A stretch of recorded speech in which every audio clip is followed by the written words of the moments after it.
passada a gente começou uma série e talvez a gente pense assim, bom, é uma série sobre sabedoria. Só que eu queria talvez te levar a um pensamento de que não é só sobre sabedoria. É sobre a nossa relação com o Evangelho e como isso nos dá sabedoria. E tem uma coisa diferente aqui, porque eu poderia explicar sobre sabedoria num estudo bíblico comum. O que faz com que a sabedoria seja tema para uma pregação, por exemplo? Em que nível que isso se dá? Essa série trata sobre isso, sobre como é que o nosso coração problemático, ele encontra sabedoria no Evangelho, e muitas coisas que a gente vai vendo ao longo da vida dizem respeito à forma como a gente vê o Evangelho em si. E no nosso tema de hoje, que resvala em alguns aspectos, talvez, do que a gente falou semana passada, mas a gente vai ter uma narrativa aqui, um estudo não pormenorizado da narrativa, mas uma palestra, não, muito menos, uma exposição clara dessa narrativa. Então, diferente do que seria uma pregação por pontos, eu queria convidar você a olhar para esse texto como se ele fosse uma história, porque ele é uma história. Está lá no primeiro livro de Reis, capítulo 3, do versículo 16 ao versículo 28. Se você não trouxe a sua Bíblia, eu vou repetir a minha piadinha de manhã, se preocupe. Você tem que trazer sua Bíblia para a igreja, tem que dar um jeito de comprar uma Bíblia física. E a gente vai projetar aqui para quebrar seu galho. Na semana que vem, traga sua Bíblia, arrume um aplicativo, venha preparado para que você consiga acompanhar o culto, para que você não seja pego de surpresa caso o projetor pare de funcionar. O texto, ele é complicado, eu já te adianto isso. Você vai ler esse texto agora, ou vai ouvir esse texto, e eu acho que você vai se sentir um pouquinho desconfortável com a história, principalmente porque faz parte do modelo bíblico das coisas, e você não vai, talvez, se ver muito nela, mas eu queria que você fizesse esse esforço. A partir do versículo 16 do capítulo 3. Então 2 prostitutas foram falar com o rei Salomão. Apresentaram-se diante dele e uma das mulheres disse: meu senhor, eu e essa mulher moramos na mesma casa, onde dei à luz a um filho. No terceiro dia, depois do meu parto, também esta mulher teve um filho. Estávamos juntas, não havia nenhuma outra pessoa conosco na casa, somente nós duas estávamos ali. De noite, o filho dessa mulher morreu porque ela se deitou sobre ele. Ela levantou-se no meio da noite e, enquanto essa sua serva dormia, tirou o meu filho que estava do meu lado e o pôs na cama dela. Depois colocou o filho dela, morto, nos meus braços. Quando eu me levantei de madrugada para dar de mamar ao meu filho, eis que ele estava morto. Porém, quando reparei nele pela manhã, eis que não era o meu filho que eu tinha dado à luz. Então a outra mulher disse: não, o que está vivo é o meu filho, o seu é o que está morto. Porém a primeira mulher respondeu: não, o que está morto é o seu filho, o meu é o que está vivo. E assim elas falaram diante do rei. Então o rei Salomão disse: esta diz, o que está vivo é o meu filho e o seu filho é o que está morto. E a outra responde: não, o que está morto é o seu filho e o meu filho é o que está vivo. E o rei continuou: tragam-me uma espada. E trouxeram uma espada diante do rei. Então o rei disse: cortem o menino que está vivo em 2 partes e deem metade a uma e metade a outra.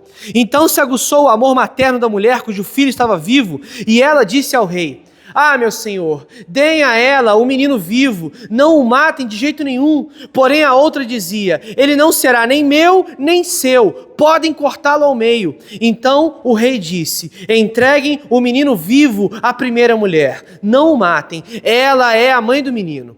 Todo Israel ouviu a sentença que o rei havia proferido e todos tiveram profundo respeito ao rei, porque viram que havia nele a sabedoria de Deus para fazer justiça. Até aqui. Senhor, nós lemos a Tua palavra e nós cremos que ela só poderá ser realmente profunda no nosso coração se a ação do Teu Espírito for real entre nós, iluminando, transformando quem nós somos, e nós cremos nisso, Pai, que sem a ação do Teu Espírito nós não conseguiremos nem só entender, mas principalmente transformar nossa vida por meio dessa palavra. Por isso, nos ajuda na explicação e na aplicação do texto. Nos ajuda para que nós entendamos com profundidade e principalmente com o poder do Espírito a realidade dessa história. Nós oramos assim em nome de Jesus. Amém. Bom, essa história, ela está longe de ser uma palestra motivacional, está longe de ser um tipo de pregação onde você pode sistematizar, porque ela é uma história. E toda história, ela carrega um núcleo de talvez uma grande tensão exposta ali. Quando a gente olha para uma história como essa, a gente se vê meio que impotente do que está acontecendo. Eu acho que você prestou um pouco de atenção no que a gente acabou de ler, e é a realidade nua e crua da vida. Na verdade, a gente tem ali um cenário muito próximo dos nossos dias, que é um cenário de completa desilusão. Quando a gente olha para um texto como esse, ele é um retrato muito bem pintado da nossa vida, praticamente. Uma vida de desespero. Nosso irmão Tiago muito bem disse na introdução desse culto que nós estamos em um mundo caído. E esse texto ele mostra o que é um mundo caído.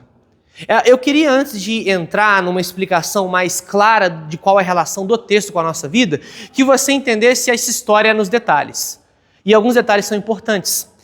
O personagem que mais aparece na história, no seu ponto de vista talvez central, é um homem chamado Salomão. Eu não sei se você conhece a história desse homem, mas ele é um rei de Israel que foi colocado lá por Deus e que nos versículos anteriores a esse texto, ele faz um pedido para Deus muito específico.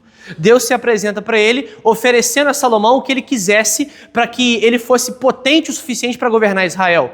Mas Salomão, ele pede uma coisa apenas, ele pede sabedoria. E é interessante você pensar que logo depois dele pedir sabedoria, ele tem que resolver esse abacaxi aqui.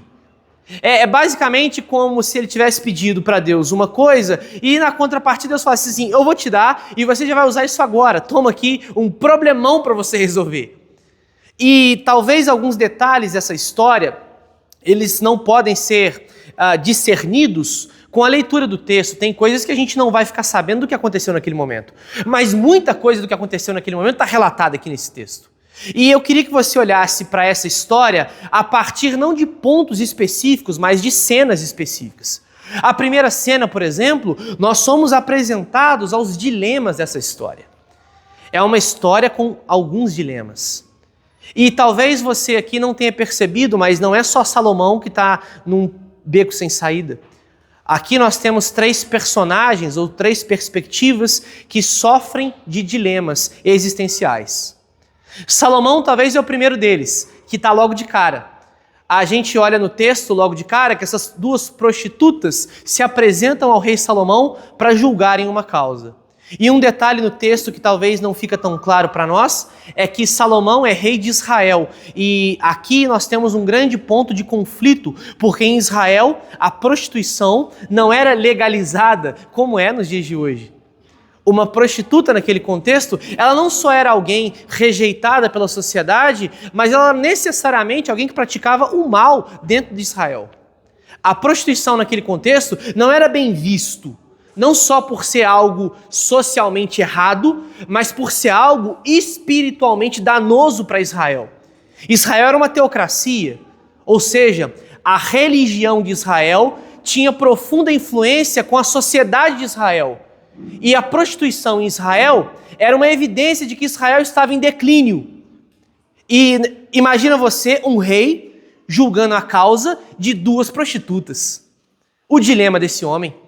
Oxe, eu estou julgando a causa de 2 pessoas que promovem o abandono espiritual da nação. Eu estou julgando causa de 2 pessoas que deveriam estar sendo aqui talvez trucidadas pela justiça e pela espada, e não acompanhadas do rei. Ele tem o primeiro dilema da história aqui. Julgar 2 prostitutas em Israel. Aqui vale dizer que essas prostitutas não entraram no palácio real do rei e nem no templo.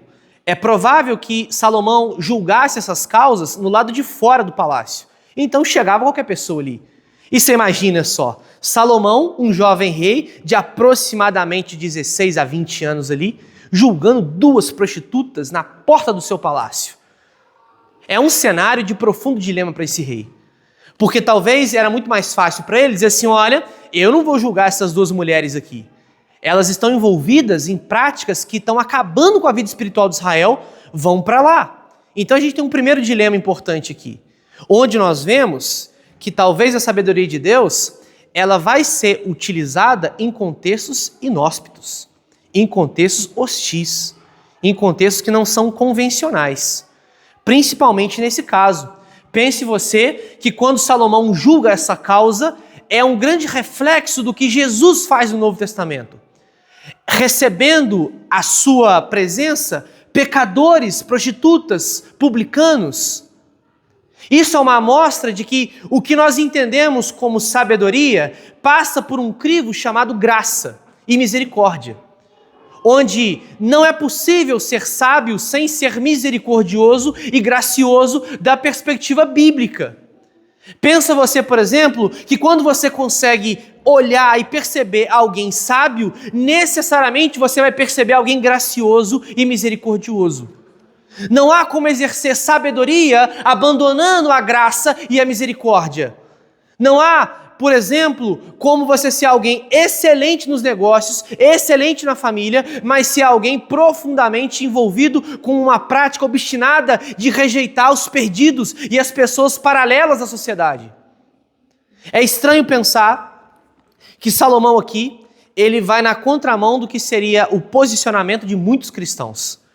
Pensa você aí, se duas prostitutas te parassem no meio da rua, você sendo um cristão, e pedissem para você conselhos da vida. Não é uma imagem muito bonita de se ver. E também não era de Salomão ali.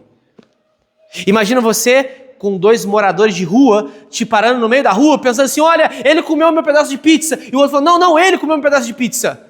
O cristão nessa hora, ele trava, que isso, que cenário esquisito que está me envolvendo. É a mesma coisa. Só que Salomão, ele não é seletivo para usar sua sabedoria. Ele não vai usar sua sabedoria selecionando aonde, quando e como. Ele simplesmente é sábio em todos os contextos, imparcialmente, graciosamente, misericordiosamente. Ele julga o fato de duas prostitutas chegarem até ele, não no primeiro momento, ele simplesmente responde com sabedoria. Então, nesse primeiro contexto, a gente tem um primeiro dilema sendo apresentado a nós e sendo resolvido. Só que em seguida, a gente percebe um outro dilema. A primeira mãe, a mãe que perdeu o filho. Aquela mãe que acorda de madrugada e olha para o lado e percebe que seu filho está morto. Só que na manhã, ela percebe, mas esse aqui não é o meu filho. Pense você, eu espero que você não tenha passado por uma dor como essa, de perder um filho. Mas eu queria que você pensasse em como essa mãe, ela acorda pela manhã, olhando para o filho que está morto e pensando que naquela casa só tem uma companheira e que só tem alguém que poderia ter feito aquilo com o filho dela. É estranho você, num contexto como o nosso, imaginar um caso desse indo a público sem causar escândalo, e provavelmente você enfrentaria o mesmo dilema que essa mãe, de olhar para o filho e pensar, eu levo isso até as últimas consequências ou não? Eu vou a juízo com o rei ou não? Eu fico quieta em relação a isso ou não? Como eu lido com o meu filho morto em meus braços? Aqui é a mesma coisa de quando você tem um grande problema para ser resolvido, mas você sabe o dano, o problema, a tragédia envolvida ali, e você pensa às vezes que é melhor nem mexer com esse problema, de tão doloroso que ele é. Tem problemas na vida de um cristão que eles são tão dolorosos que a gente não quer mexer. A gente não quer colocar ele à prova. A gente não quer nem tentar resolver ele, de tão doloroso que é. Essa mãe, talvez, ela olha para um momento como esse e ela também enfrenta um dilema. Resolvo isso, eu levo isso a juízo e acuso a minha colega de quarto, a minha colega de moradia ou não? Esse é um segundo dilema. Só que, na minha miserável mesma opinião, o pior dilema é o da terceira mãe. Ou da terceira personagem da segunda mãe. Esse dilema é terrível. Esse, na verdade, é o dilema aonde nós nos aproximamos mais. Essa mulher, ela mata o seu próprio filho acidentalmente. Essa mãe, ela tem um terrível problema para resolver. Ela matou o seu filho acidentalmente. Você já bateu o carro e ficou com a dor no coração? Poxa, eu bati o carro. Aquela sensação de que você trouxe um prejuízo para a sua vida que poderia ter sido evitado? Imagina essa mãe pensando que poderia ter evitado matar o próprio filho por acidente. Como é que ela, em desespero na madrugada, pensando, como é que eu resolvo esse problema? Quando você bate um carro, você sabe que vai te custar caro, mas um funileiro resolve o seu carro batido. Como é que resolve uma criança morta? Como é que resolve um filho morto? Como é que essa mulher ela vai agora olhar para a própria vida e continuar vivendo, sabendo que matou o próprio filho? Isso aqui não é desumano. Essa é a essência mais pura da humanidade depois do pecado. Uma tragédia ambulante. Tragédias acidentais que correntemente ou recorrentemente batem na nossa porta. Quantas vezes nós não causamos males sobre a nossa vida em que nós queremos talvez evitar esses males, pensando assim, nossa, o que eu fiz com a minha vida? E essa mãe, ela agindo em desespero, prefere trocar o filho morto com o filho da colega de quarto que estava vivo. Aqui é outro grande reflexo de como nós vivemos a nossa vida. A gente às vezes tenta consertar um erro com outro erro, para evitar que o dano de um erro seja maior do que o outro. Não é nem trocar cebola, é descascar um monte de cebola perto. É aquela velha ideia bíblica de que um abismo chama outro abismo. Aqui é o maior dilema que uma mãe poderia enfrentar. Ela matou o próprio filho, ela tem uma criança ali, e ela pode simplesmente trocar e tentar viver a vida, ou ela pode assumir publicamente para ela mesma que ela matou o filho dela. Isso não é fácil para ninguém. Eu não julgo essa mãe. E acho que você também não teria essa coragem de apontar o dedo para ela e dizer assim, eu não faria isso que você fez. Porque muitas vezes, e eu gosto aqui de uma explicação que um pastor presbiteriano inclusive tem, chamado Emílio Garófalo, ele diz que todos nós, como essa mãe, temos pecados que nós cometemos na madrugada da noite e que nós gostaríamos que não tivessem acontecido. E a gente gostaria de trocar esses pecados com outros. É o que essa mulher faz. Ela tenta trocar o pecado. E todo cristão, em algum momento da vida, vai enfrentar um dilema como o dessa mãe. Pensando assim, bom, eu fiz uma coisa terrível. Como é que eu resolvo isso? E a gente tenta costurar uma colchinha de retalhos, aonde tem um buraco imenso. Que é o que essa mãe fez. Ela tentou. E muitos de nós tentamos consertar coisas que estão muito erradas na nossa vida com outras coisas menos erradas. Ou que nós julgamos menos erradas. É como se a gente estivesse trocando cebola. Ah, isso aqui é muito errado, mas se eu fizer isso, talvez eu consiga me desvencilhar disso. E a gente vai trocando coisas por aí. Só que a história ela avança, e ela avança de uma maneira que ela é um tanto quanto curiosa. Porque a mulher que acusa a outra de ter trocado filho, ela se revela ser verdadeira. Ela realmente deveria ter ido a julgamento porque ela estava certa. E Salomão, ele toma uma decisão. E essa é a segunda cena. É onde as decisões aparecem. E não é só uma decisão. Porque talvez a gente olhe para um texto como esse e tenha a rápida interpretação de achar que só houve uma decisão ali. Mas não. Houveram 3 decisões. A primeira delas é de Salomão. Muito sóbrio, e talvez aqui a gente vê o núcleo prático do que é a sabedoria bíblica, bem aplicada.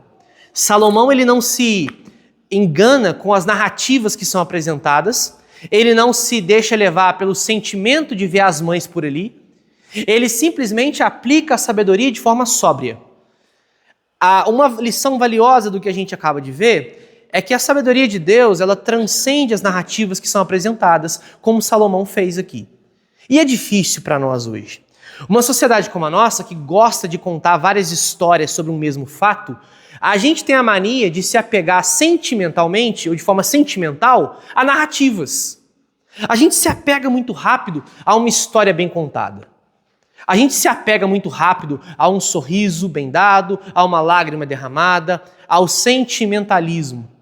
A gente se apega muito rápido quando uma história toca no nosso coração e a gente fala, opa, deve ser verdade. Falou meu coração.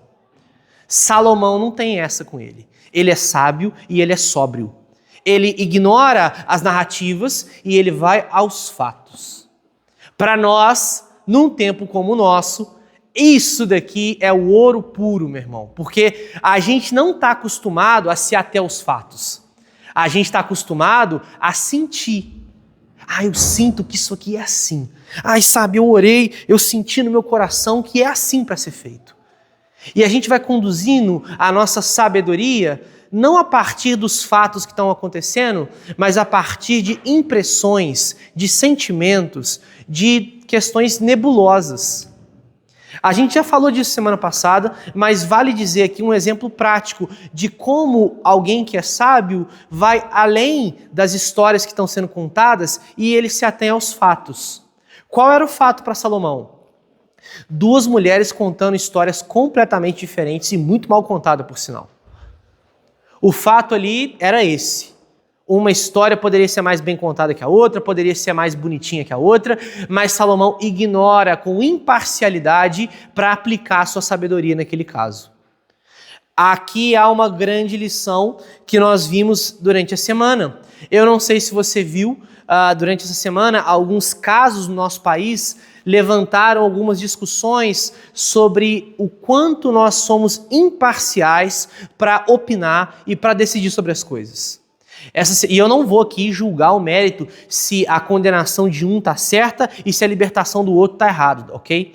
Mas nessa semana, um humorista do nosso país foi condenado a 8 anos de prisão e, em contrapartida, um cantor, também considerado por ele, por alguns como um artista, que falava nas suas letras musicais sobre questões do crime, ele foi solto e foi colocado em liberdade. E rapidamente, sem nenhum tipo de análise sóbria das coisas, as pessoas começam a opinar a partir das suas posições ideológicas e não se atentando para os fatos. É impressionante como nesse cenário a gente viu pessoas que lutavam contra a própria razão, contra a própria obviedade dos fatos para opinar segundo o seu sentimento, segundo a sua ideologia, seu posicionamento político. Eu não vou dizer aqui quem está certo e quem está errado a partir da Bíblia. O que eu quero dizer para você é como a nossa sociedade ela se acostumou com esse calor das histórias e das narrativas. E a gente leva isso para a nossa vida. Quando você vai decidir alguma coisa, fala a verdade. Você está mais preocupado com o coração ou com o seu coração, com o que você sente, com os fatos. Como é que está seu coração? Ele está prazeroso para tomar decisão? Aí você vai. É aquela velha história assim, estou em paz para tomar a decisão. Só que e se essa paz que você tem, ela não é fruto do Espírito e for simplesmente um engano do seu coração? Porque é muito possível que alguém diga a seguinte coisa: bom, eu estou em paz para me separar da minha esposa ou do meu marido porque eu não sou mais feliz. E eu estou em paz para buscar minha felicidade. Não, sabe, eu estou em paz para fazer esse negócio porque vai trazer um bem-estar muito grande para minha família. Só que não há a questão dos fatos. Qual é o fato?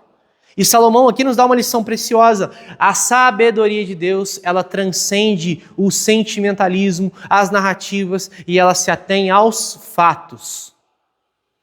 Lição preciosa para nós. A nossa sociedade precisa de cristãos que consigam sair do posicionamento ideológico, filosófico, sociológico, o que quer que seja, e consigam decidir e opinar a partir dos fatos, do que está acontecendo. Só que uma outra decisão importante, e aqui vale dizer, a decisão de Salomão, ela é pouca ou pouco politicamente correto. Ele manda matar o menino. Parece que não, mas ser sábio não tem a ver com ser politicamente correto muitas vezes. Ser sábio, às vezes, exige um certo grau de frieza. Exige um certo grau de racionalidade para você dizer, não, peraí, deixa eu sair dessa emoção aqui e deixa eu decidir de forma sóbria para a coisa. Ele manda matar o menino, na linguagem mais antiga, de caso pensado, sabendo que ali ele estava utilizando uma estratégia para perceber quem era a mãe, de verdade. Eu acho difícil que um de nós aqui tivéssemos uma ideia como essa, mesmo que a gente se reunisse para ficar 2, 3 horas pensando em qual é a saída para esse caso. Pensa você, 2 mães contando histórias diferentes, sem nenhuma testemunha. A gente já está se perguntando assim, mas qual parece que está falando a verdade? Percebe como é que a nossa mentalidade é mais envolvida em interpretar as coisas a partir do que parece ser do que o que é. A gente tentaria achar algum sinal na fala, algum gesto, alguma coisa, e talvez depois de meia hora a gente estaria dizendo assim, não, realmente, ela parece que está falando a verdade. A gente não iria pensar numa estratégia para descobrir a verdade. Olha como Salomão, ele vai na contramão de uma sociedade melindrosa, sentimentalista e frágil. Hoje é estranho, porque quanto mais você tenta provocar ou descobrir a verdade sobre algumas coisas, a gente talvez vai tentando se desvencilhar do milindre e da fragilidade emocional de uma sociedade caída, aonde você precisa muitas vezes tolerar a mentira e o engano para não sair como alguém insensível. Quando você diz assim, não, mas eu quero saber a verdade, vamos descobrir os fatos da verdade aqui. Não. Isso não. Vamos tentar ir para um caminho do sentimento, de trazer a paz para todos. Não faz sentido para alguém que é sábio negociar a verdade apenas para manter a paz num contexto como o nosso, totalmente caído. Não faz sentido. Eu não estou dizendo para você sair por aí com uma grande metralhadora de moralismo, tentando achar a verdade de todas as coisas. Mas em casos como esse, que se apresentam para você na porta da sua casa, você não deveria negociar a verdade dos fatos a partir do seu sentimento ou do sentimento de outros. Salomão não está preocupado aqui com nenhum tipo de acusação, de sentimento, ele quer apenas descobrir os fatos. Só que além dessa decisão sóbria de Salomão, a gente vê uma outra decisão acontecendo, a da mãe, e a primeira mãe. A gente vê uma decisão de amor acontecendo. Aquela mãe que ama, ela decide abrir mão da própria felicidade, da própria condição de disputa da outra prostituta, para dizer assim, não, é melhor que o meu filho continue vivo nos braços de outra, do que ele realmente continue nessa disputa como essa e morra. Esse é o grande exemplo, talvez, de um coração que ama. Um coração que age na sabedoria fundamentada no amor. Aonde não pensa só em ganhar uma disputa pela verdade, mas pensa principalmente no que é o melhor benefício para aquele que ama. A mãe aqui, ela talvez faz o que qualquer mãe aqui nesse auditório faria. Eu prefiro que ele continue vivo. Salomão, ele entende o coração de uma mãe, e é por isso que nós vemos que a sabedoria não está preocupada com as aparências de mãe que tem ali. A sabedoria, ela busca a profundeza do coração, o interior, como nós vimos aqui, o interior, o coração. A sabedoria, ela pode revelar muitas vezes as intenções do nosso coração. A sabedoria põe para fora o que você está pensando, o que você está sentindo, e ela vai espremer em você o que você sente de verdade. Essa mãe foi espremida até sair amor. Pensa você que naquela hora ali, numa fração de segundos, a sabedoria de Salomão coloca para fora o melhor que essa mãe tinha, o amor. Só que é engraçado você olhar para o texto e perceber que a sabedoria, ela é uma faca de dois gumes. Porque ao mesmo tempo em que ela desperta o amor de uns, ela desperta o egoísmo de outros. Porque é exatamente a decisão da segunda mãe. Nós vemos aqui o quanto a sabedoria de Deus, ela revela a intenção do seu coração. Ela perscruta, ela vai lá no fundo e coloca para fora. Essa segunda mãe tem uma decisão não só errada, mas completamente egoísta. Ela vai dizer assim, não, ele não vai ser nem meu e nem seu, que morra essa criança.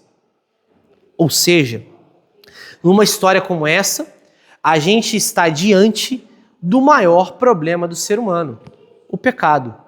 A sabedoria trata o nosso pecado. Essa mulher foi exposta publicamente e a outra também. E a grande questão é, qual o papel da sabedoria nisso? A sabedoria, ela vai fazer uma divisão, uma linha de separação entre aqueles que estão sendo tratados pela ação do Espírito e os que estão obstinados na prática do pecado e do egoísmo. É a sabedoria de Salomão, aqui nesse caso, que mostra, ou que é um instrumento de Deus para revelar o coração daquelas mulheres. Uma aplicação para nós é o seguinte: a superficialidade pertence aos tolos. Aquilo que você vê e aqueles que decidem pelas aparências, isso é uma coisa própria de alguém tolo. As pessoas que definem, decidem, opinam e fazem coisas apenas por aquilo que vem, pelas aparências, biblicamente falando, não estão andando lado a lado com a sabedoria de Deus. Aquele que é sábio segundo Deus, ele não está preocupado com o que os olhos veem, com o que os ouvidos ouvem, mas sim com os fatos como um todo. É legal pensar, por exemplo, no caso do nosso próprio Redentor, Jesus Cristo, que começa a aparecer agora na pregação num momento muito oportuno. Jesus é aquele que recebe publicanos e pecadores, como Salomão fez, mas de uma forma ainda mais clara, ele também não está preocupado com as aparências tanto quanto Salomão. E muito mais do que Salomão, aliás. Quando Jesus via certa viúva levar no gasofilácio as ofertas, por exemplo, ele vai julgar não a aparência da viúva, mas o coração. Quando Jesus vai conversar com Pedro, por exemplo, e Pedro, muito piedoso, dizendo: Jesus, não vai para a cruz, ele vai dizer assim: afasta-se de mim, Satanás. Jesus era alguém maior do que Salomão. Em Mateus 12, o próprio Jesus diz assim: eis aqui quem é maior do que Salomão. E a prova clara de que a sabedoria, ela aprofunda a sua visão de mundo para se preocupar mais com o coração, é que o próprio Jesus, altamente sábio, nunca se preocupou com as aparências nesse nível, de julgar as coisas a partir do que estava vendo, do que estava ouvindo. Jesus era alguém que, pela sua onisciência, não tinha limitação de Salomão, de precisar provar um coração para saber as verdades da coisa. Ele sabia, só de bater o olho. Deus conhece também o seu coração. Aparentemente você está bem, mas Ele sabe os dilemas e os problemas que você enfrenta. Deus é sábio e não um tolo. Parece óbvio, mas a gente talvez se vê muito nessa segunda mãe, que está diante de um sábio, achando que está diante de um tolo. E muitas vezes a gente se coloca diante de Deus como essa segunda mãe, cheio de pecado, cheio de problema, cheio de dilema, tentando esconder o óbvio de Deus, mas Deus é sábio, Ele conhece o seu coração, Ele sabe o seu pecado, Ele sabe a sua situação, Ele sabe o seu dilema. Você vai esconder de Salomão? Você já não conseguiria esconder nem de Salomão, que dirá daquele que deu a sabedoria para Salomão. Aquela mulher, ingenuamente, de forma tola, tentava esconder de Salomão o seu pecado. E quantos de nós não somos comparados muito mais àquela segunda prostituta do que à primeira e do que ao próprio Salomão? A nossa tendência é ler esse texto e falar assim: olha, como Salomão foi sábio, eu vou aprender com ele. Quando, na verdade, talvez seria muito mais próximo da nossa realidade de um mundo caído, olhar para a segunda prostituta e talvez aprender alguma coisa com ela. E pensar assim: bom, eu não consigo esconder meu pecado de alguém que é sábio como Salomão, e eu não vou conseguir esconder meu pecado de alguém que é sábio como o próprio Deus. Só que o desfecho da história, ele é muito, talvez, ele é muito claro para o Novo Testamento. Não dá para só encerrar essa história mostrando que Salomão achou quem estava certo e entregou o filho para a mãe verdadeira. O desfecho você viu. A primeira mãe estava certa e o filho foi entregue para ela. Só que o desfecho ele não é só sobre quem estava certo e quem estava errado. O desfecho é a glória de Deus sendo vista por um povo completamente refém e perdido na sua situação em relação ao pecado. No versículo 28, a gente percebe como é a reação do povo de Israel ao final dessa história. Vejamos só. Todo Israel ouviu a sentença que o rei havia proferido e todos tiveram profundo respeito ao rei, porque viram que havia nele a sabedoria de Deus para fazer justiça. Qual é o desfecho? O desfecho aqui é um mundo tão caído no seu pecado que clama por uma sabedoria que faz justiça.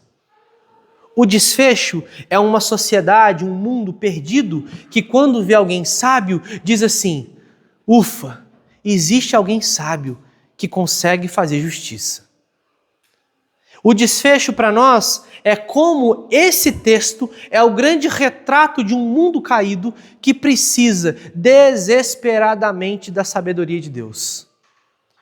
Pensa você aí, quantos dilemas você já não enfrentou na vida em que você se via entre a cruz e a espada, onde você se viu completamente afundado, sem saber se ia para a esquerda ou para a direita, sem saber o que fazer. Isso é próprio de um mundo do pecado. As decisões difíceis não eram para existir. É estranho você pensar que Deus nos criou para que a nossa vida fosse fácil.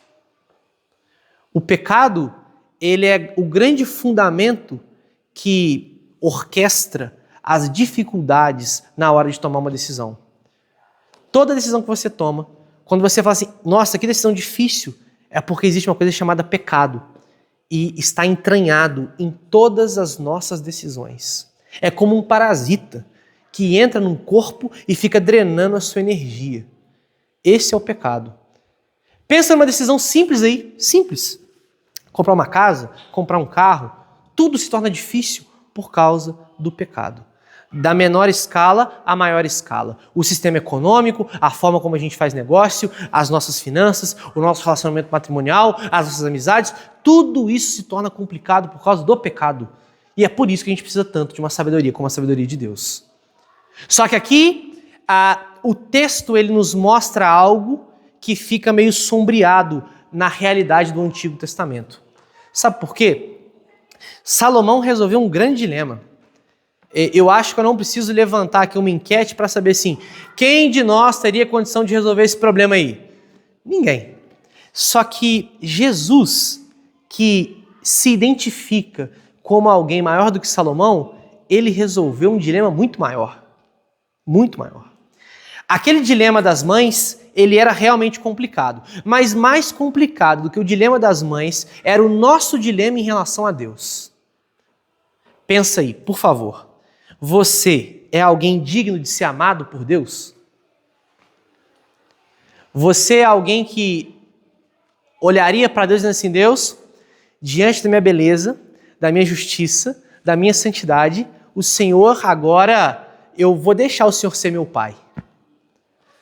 Eu acho que se você for honesto, você sabe que eu e você carregamos muitos pecados que tornam a nossa filiação a Deus um completo dilema. Como um Deus santo e justo, bom, mas ao mesmo tempo justo e santo, ele pode ter filhos tão pecadores como a gente. Como esse Deus pode amar pessoas como nós? É exatamente esse dilema que Jesus resolve na cruz. A cruz de Jesus é a sabedoria de Deus em resolver um problema que não tinha nenhuma solução humana. O seu pecado não poderia ter sido pago por nada que você fizesse. Não tem como. As muitas coisas na sua vida poderiam ser resolvidas com boas decisões. O pecado não. Você não consegue fazer uma cirurgia e tirar o pecado do seu coração. Ele está lá. E o diabo te acusa ou te acusava de dia e de noite. E a ira de Deus era contra você de dia e de noite. Quando Cristo vai para a cruz, ele sacia essa ira de Deus, que agora não é mais contra você, nem de dia, nem de noite. E agora, pela manhã, se renova sobre você essa misericórdia.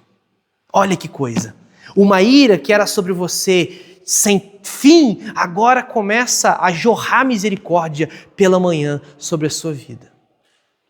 Por outro lado, aquele que te acusava terminantemente diante de Deus, ele foi envergonhado publicamente na cruz do Calvário, onde Jesus crava a sua dívida e agora ele expõe à vergonha os principados e as potestades.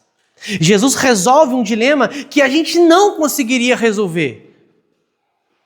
A gente não consegue pensar em buscar a sabedoria de Deus para resolver dilemas da nossa vida se o maior dilema da nossa realidade não for resolvido primeiro em Cristo. É lá que todo o nosso problema é resolvido. Ele se faz justiça em nosso lugar.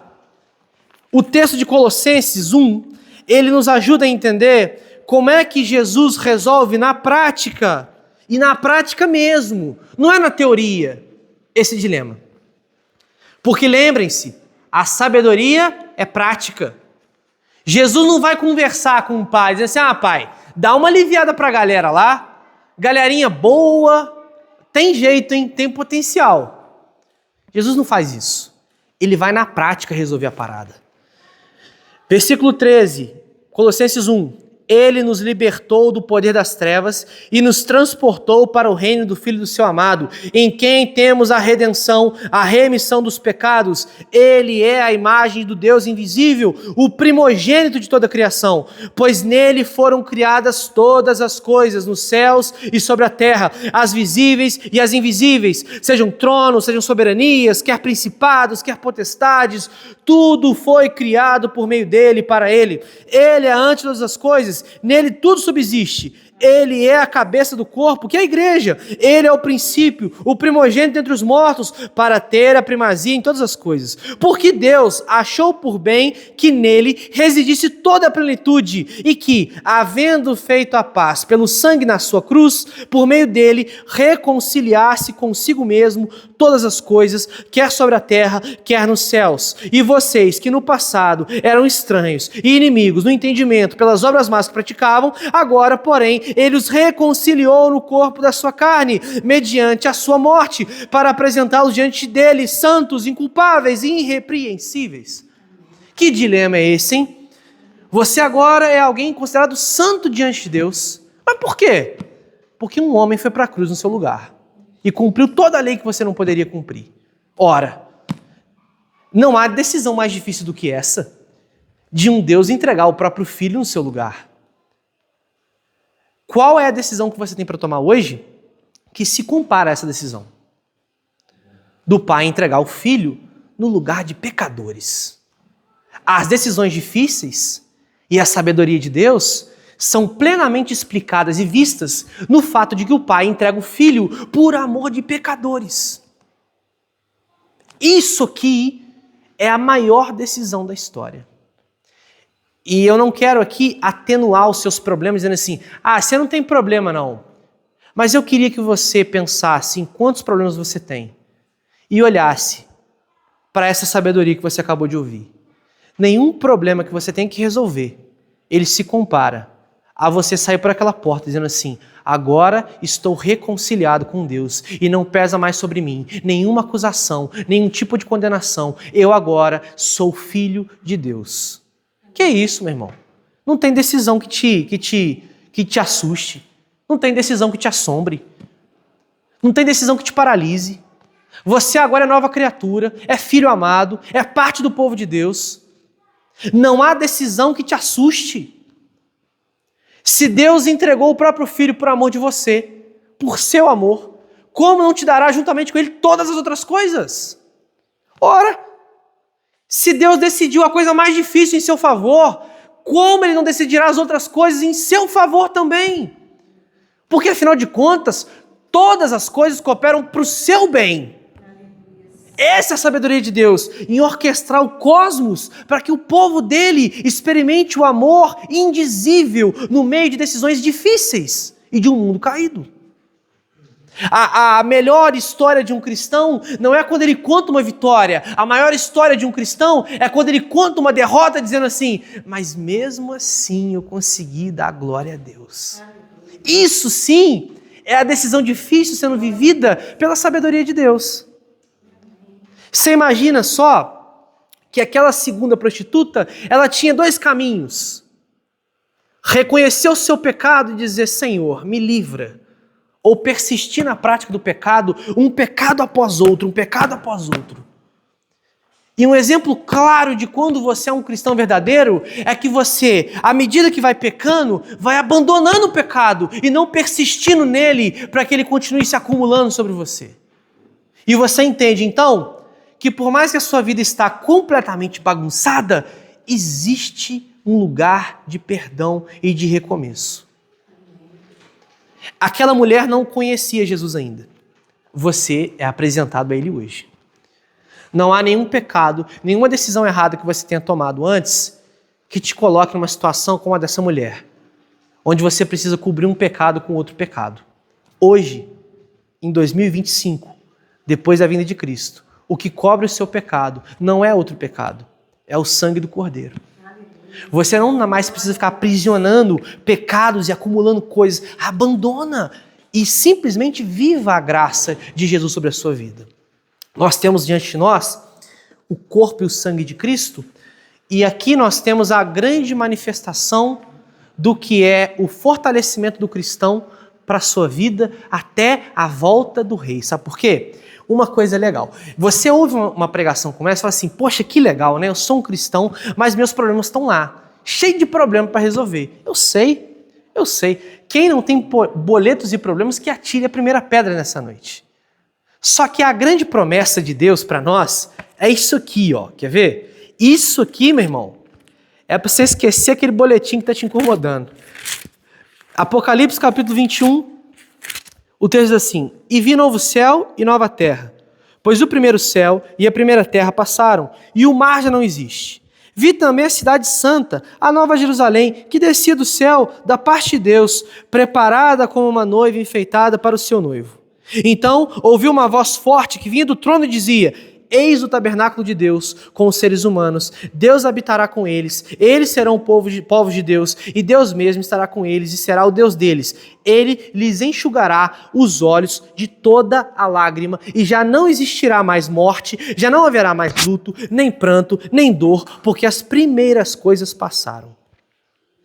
E aquele que estava sentado no trono disse, eis que faço novo todas as coisas. E acrescentou, escreva, porque essas palavras são fiéis e verdadeiras. Amém.